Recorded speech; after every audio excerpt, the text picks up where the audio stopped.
What if I hired you to build me a headcount forecast? Could you do it?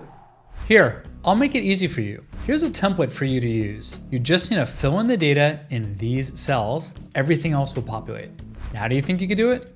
Before I hire you, let me explain a bit more about what I need. See, our business has 4 departments, each with a department head. There's Gary Ledgerman, head of general administrative. Then there's Carl Helpman, who runs customer support.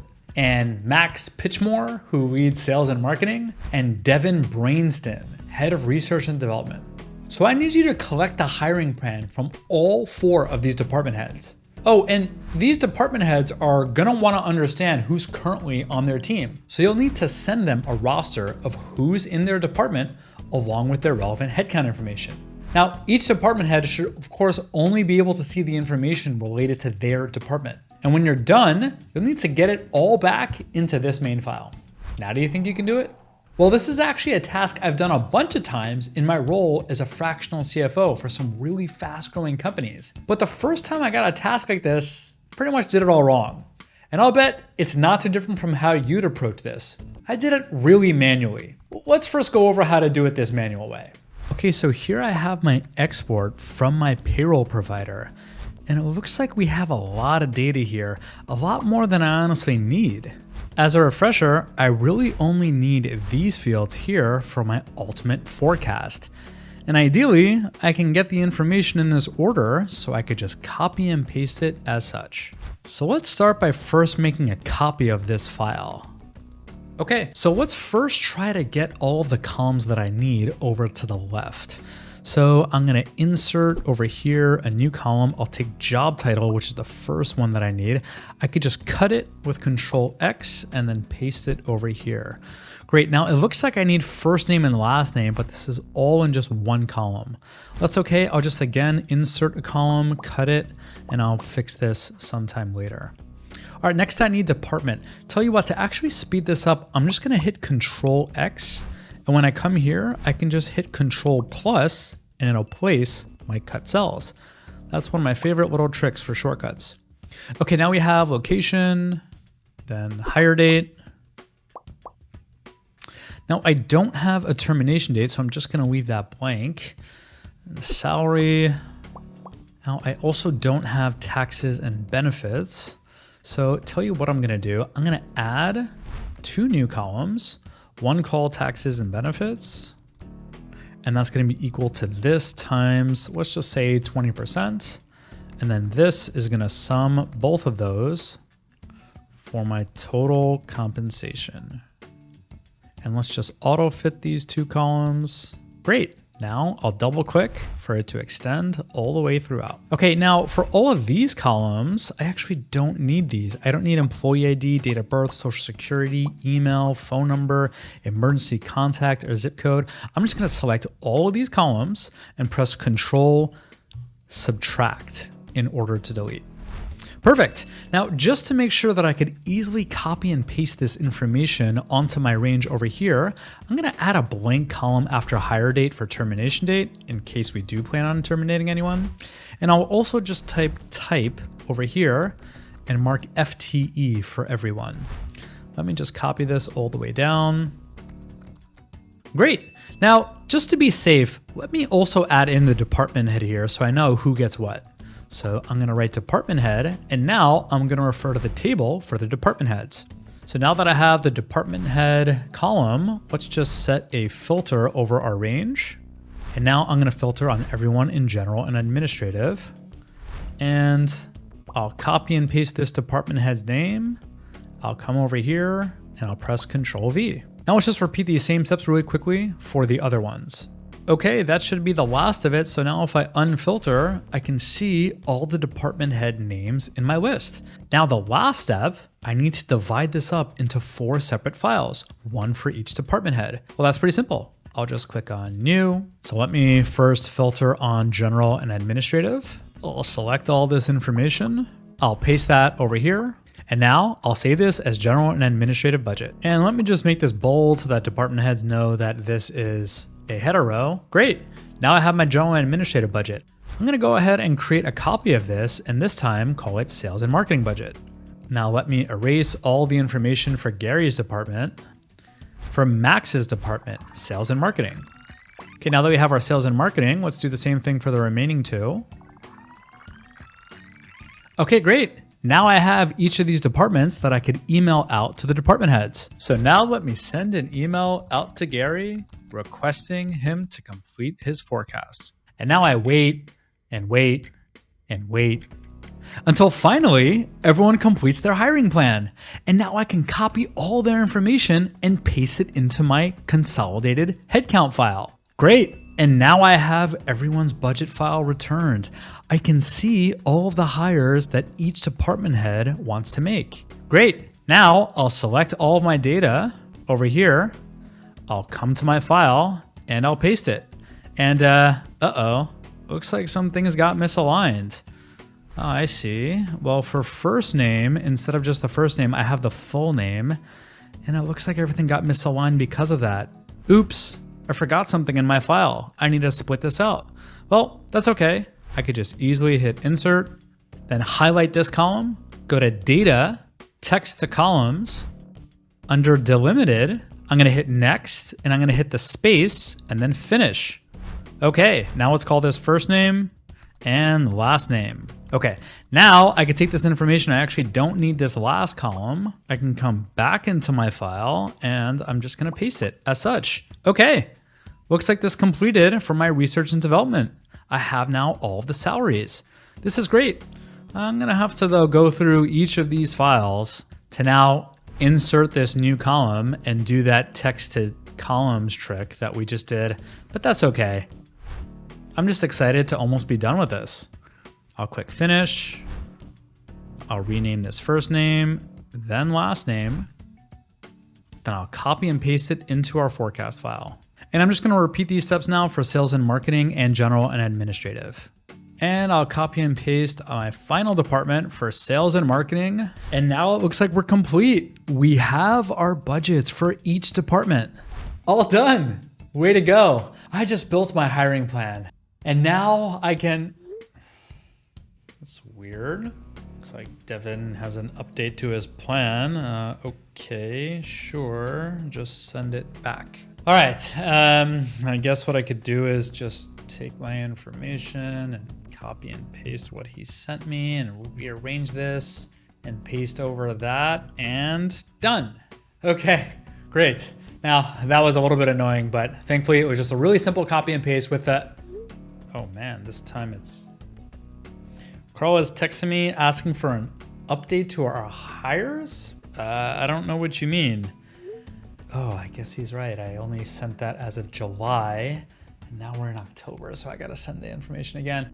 Okay, that's actually not too tough. I can re-export the information from the payroll provider, then rearrange the columns, then add the new column, then just copy and paste his information after I filter it, and then do the same thing for all 4 department heads each and every single month. Oh my God, I have a headache just thinking about this. Think of all the steps we went through to put together and manage this forecast on an ongoing basis. First, we exported our payroll information. Then we deleted and rearranged all the columns in the format we need. We added a few custom columns. Then we did a lookup on the department head's name for each department. Then we filtered on each department. We copy and pasted that information and collected back the information for each department head by copying and pasting their data into this final table. Well, what if you could hire your very own Excel assistant and you told that assistant to perform these 7 steps each time you snap your fingers? Your department heads can also snap their fingers and see their data updated. And you can snap your fingers and get back their updated plan. Man, that'll be pretty sweet. Well, you don't need to hire an assistant because that's exactly what Power Query is for. And there's so much more you can do with it. Power Query is known as an ETL tool. The E stands for extract because you can extract your data from multiple sources, like an Excel table, a separate CSV, or even a whole folder of workbooks in addition to tons of other options. When you extract that data, you can then transform that data in the Power Query editor. That's what the T in ETL is for. And those transformations can be pretty much anything you would normally do in Excel. And when you're done, you could then load that data back into Excel either as a new table or a pivot table, or you can just keep it as a connection to reference later. That means that each time your source data gets updated with just one button, all the transformations you set up will be done and the output will be generated.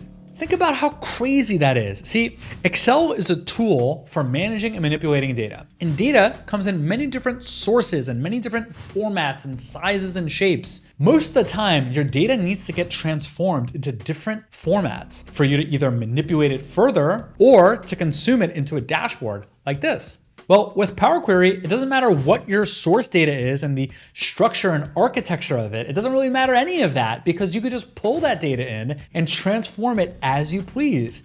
And then when you hit refresh, you'll get your output so that each time your source data updates, your output can update with just the click of a button. To be honest, there's so much more you can do in Power Query, but for now, we're gonna just go through the steps we just went through with our headcount forecast, but this time using Power Query.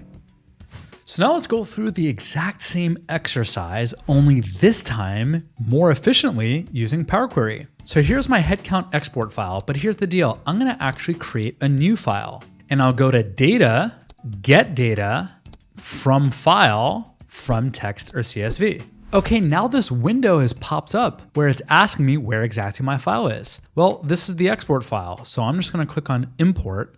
Now I'll click this button over here, transform data. Okay, and now I'm in the Power Query editor. So I'm gonna repeat those same steps that we did last time, only this time I'm gonna do it in the Power Query editor. So I need job title to be the first column. So I'm just gonna move that over to the left. Then I have our name followed by the department, the location, the start date, we have hire date. Okay, we don't have termination date, but that's okay. Let's first bring in salary. And it doesn't seem like we really need any of these other columns. So I'm gonna select here, I'll hold down Shift, I'll right click, and I'll delete. Okay, so far this is pretty simple. So let's now add some custom columns. So to the right of salary, I'm gonna wanna add a column that takes 20% from my benefits and taxes. So I'm just gonna click on custom column. I'll call this taxes and benefits. Now watch how simple this is. I'm gonna click salary, insert, I'll hit the asterisk to multiply just like I would in Excel, and I'll type in 0.2. Then I'll click OK, and now I have my taxes and benefits column. Now for this last column, I need to get the total compensation. Well, that's really easy as well. I'm again gonna click on custom column, and I'll just type in total compensation.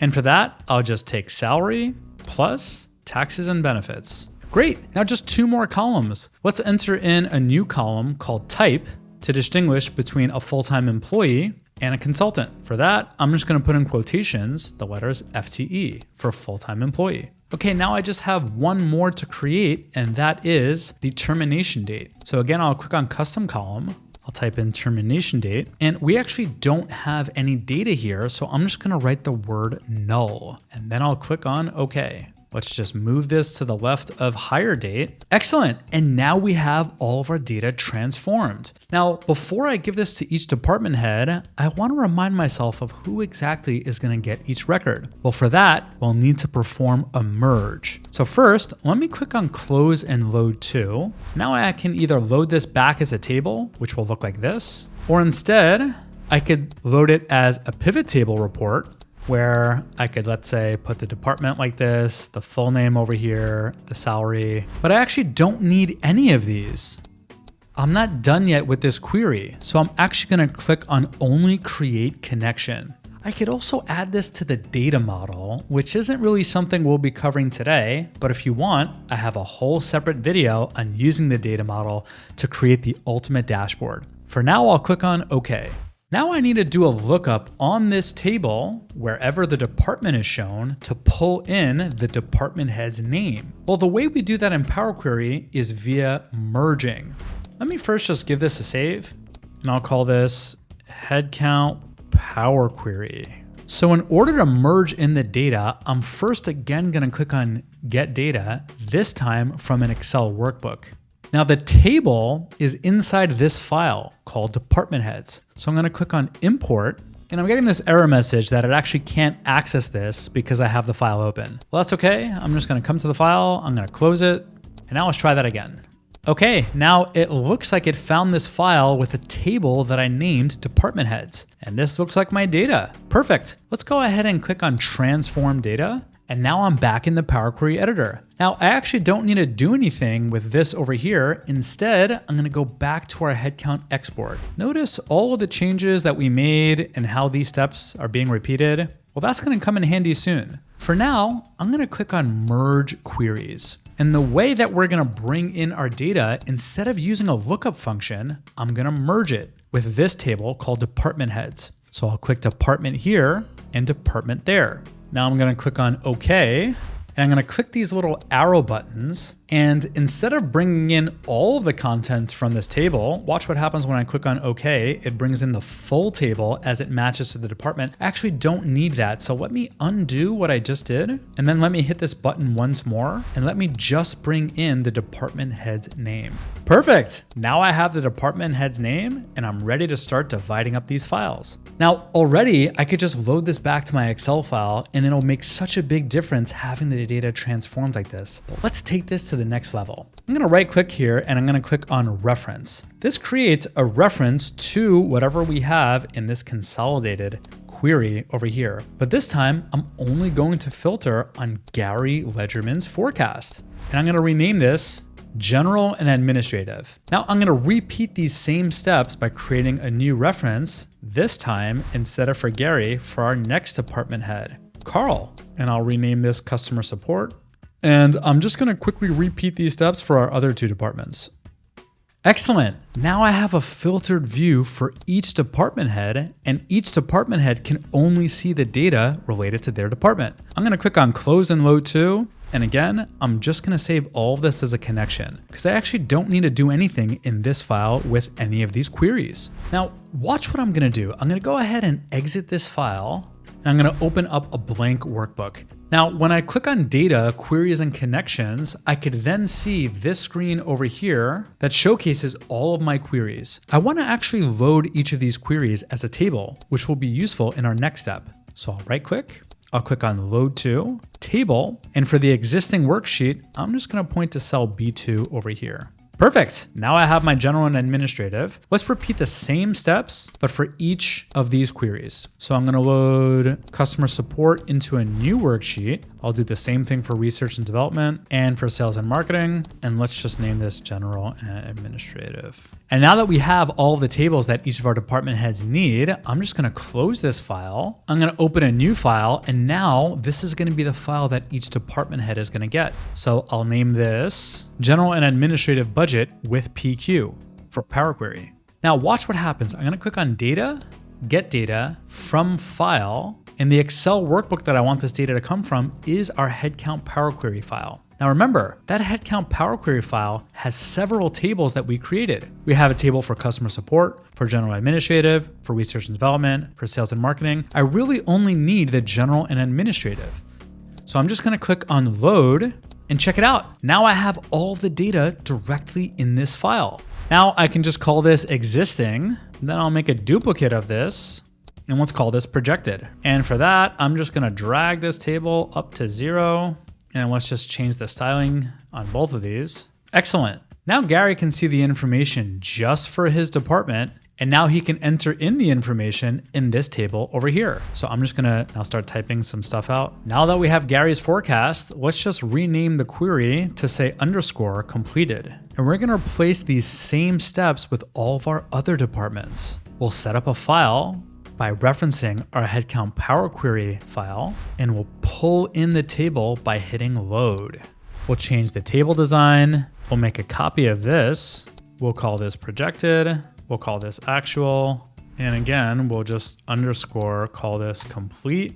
Now each department head can just complete the information while I wait.